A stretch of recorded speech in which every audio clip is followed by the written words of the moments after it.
Aqui no Brasil, depois de décadas sendo ignorados pelas empresas, eles foram rebatizados de terceira idade para melhor idade. Esqueça a imagem da vovozinha tricotando ou do aposentado jogando xadrez na praça. Hoje, com uma expectativa de vida maior, mais saúde e bom poder aquisitivo, a turma dos 60 ou mais viaja, cuida da aparência e, sobretudo, consome produtos e serviços desenvolvidos especialmente para eles. As empresas descobriram o poder de compra desse segmento de mercado. Junto, eles consomem 7,5 bilhões de reais por mês. Mas quais as características desse consumidor? E como as empresas podem alcançar sua fidelização? Isso é o que veremos durante o programa de hoje. E vamos a uma pergunta do nosso Tira-Teima de hoje. Paulo Soares Moreno, empresário do ramo de farmácia em Itapajé, pergunta: qual a representatividade do segmento de idoso na economia e como fazer para atendê-lo a contento? Paulo, o que é idoso? Primeiro, vamos definir. Segundo a Organização Mundial da Saúde, idoso é qualquer pessoa com 60 anos ou mais.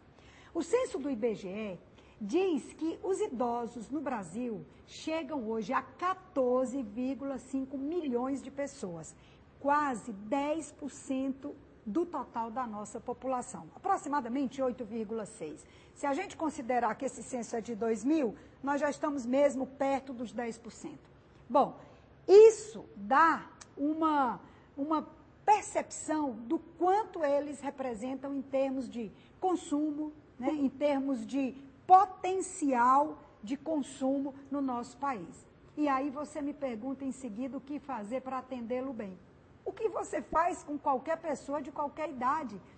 Foco no cliente, respeito, atenção, simpatia e tentando entender a necessidade dele, cliente, idoso ou jovem ou adolescente, seja que idade for, isso não é relevante, mas a necessidade com a sua prateleira de produtos ou serviços que irá satisfazer essa necessidade.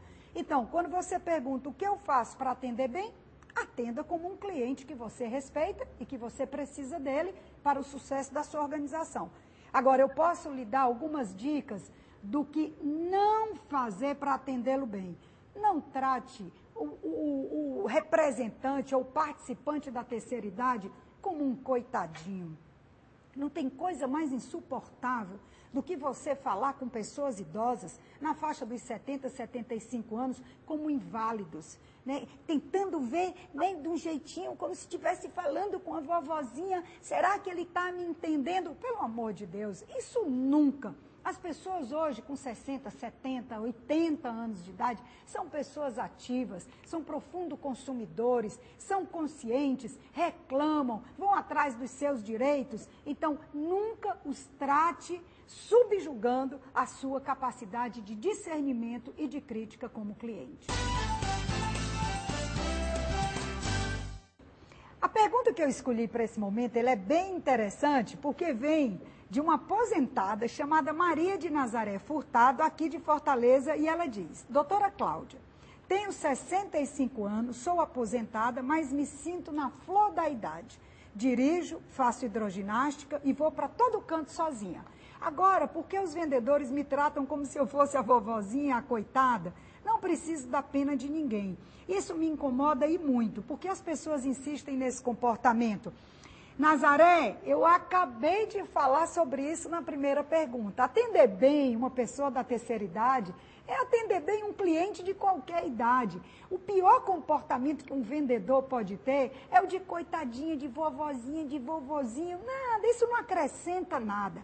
Olha, os idosos hoje representam grandes consumidores de livros, de discos, de viagens, de ginástica, como você cita, de passeios turísticos de uma maneira geral. Então, os idosos hoje são pessoas plenamente capazes e nós, brasileiros, segundo pesquisas recentes, aumentamos ainda mais nossa expectativa de vida para 70,2 anos. Então, imagina, daqui a pouco nós vamos estar vivendo mais e com mais saúde. E as empresas têm que se preparar para isso, usar uma linguagem adequada de respeito ao cliente sem parecer discriminação. E vamos a mais uma pergunta do nosso Tira-Teima de hoje. Agora é Luiz Antônio de Aquino, comerciante de hortifruti e granjeiro de Fortaleza, que pergunta: a clientela mais velha é bem mais fiel.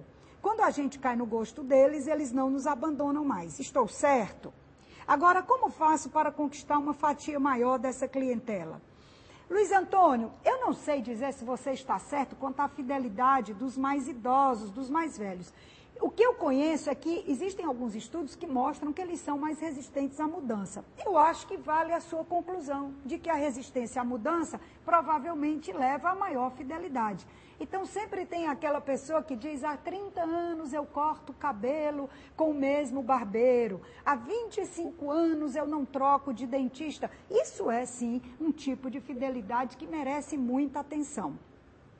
Agora, você me pergunta em seguida o que é que eu faço para conquistar uma fatia maior dessa clientela. Primeiro, entenda a clientela, estude, conheça, ouça e faça a oferta do que você tem para vender, no seu caso aqui, hortifruti e granjeiro, seja o que for, se eles querem serviços de entrega, o que você pode fazer para agregar valor, de tal forma que eles se encantem com o seu atendimento, com os seus produtos, com os seus serviços e se fidelizem a você.